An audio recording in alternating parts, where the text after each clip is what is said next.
Quatrième mystère joyeux, la présentation de Jésus au Temple.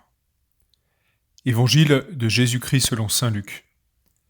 Quand fut accompli le temps prescrit par la loi de Moïse pour la purification, les parents de Jésus l'amenèrent à Jérusalem pour le présenter au Seigneur, selon ce qui est écrit dans la loi.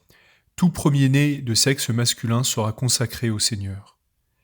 Il venait aussi offrir le sacrifice prescrit par la loi du Seigneur, un couple de tourterelles ou 2 petites colombes. Il y avait à Jérusalem un homme appelé Siméon. C'était un homme juste et religieux qui attendait la consolation d'Israël, et l'Esprit Saint était sur lui. Il avait reçu de l'Esprit Saint l'annonce qu'il ne verrait pas la mort avant d'avoir vu le Christ, le Messie de Dieu.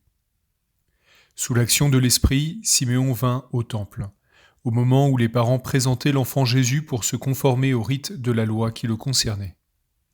Siméon reçut l'enfant dans ses bras, et il bénit Dieu en disant : « Maintenant, ô Maître souverain, tu peux laisser ton serviteur s'en aller en paix selon ta parole, car mes yeux ont vu le salut que tu préparais à la face des peuples, lumière qui se révèle aux nations et donne gloire à ton peuple Israël. » Le père et la mère de l'enfant s'étonnaient de ce qui était dit de lui. Siméon les bénit, puis il dit à Marie sa mère : « Voici que cet enfant provoquera la chute et le relèvement de beaucoup en Israël. Il sera un signe de contradiction. Et toi, ton âme sera transpercée d'un glaive, ainsi seront dévoilées les pensées qui viennent du cœur d'un grand nombre. » Il y avait aussi une femme prophète, Anne, fille de Phanuel, de la tribu d'Azer. Elle était très avancée en âge. Après 7 ans de mariage, demeurée veuve, elle était arrivée à l'âge de 84 ans.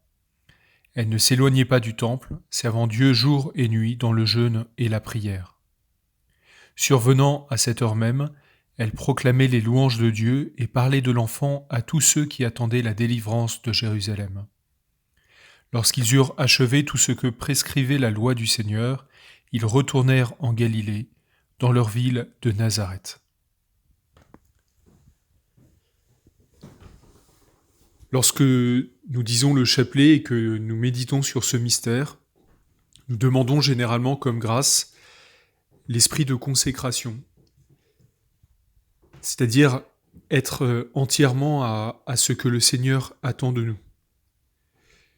Mais ce que nous voyons dans ce récit, c'est que avant cet esprit de consécration, il y a Dieu qui nous a choisis.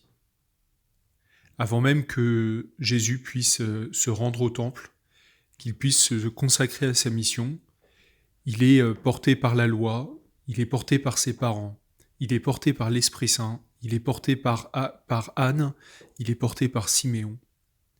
Nous sommes précédés. Notre consécration nous précède. Nous avons tous été choisis par Dieu. Nous sommes attendus de Dieu, nous sommes désirés de Dieu. Et notre consécration personnelle est une réponse à ce choix qui nous précède. Je vous salue Marie, pleine de grâce, le Seigneur est avec vous. Vous êtes bénie entre toutes les femmes, et Jésus, le fruit de vos entrailles, est béni. Sainte Marie, Mère de Dieu, priez pour nous pauvres pécheurs, maintenant et à l'heure de notre mort. Amen.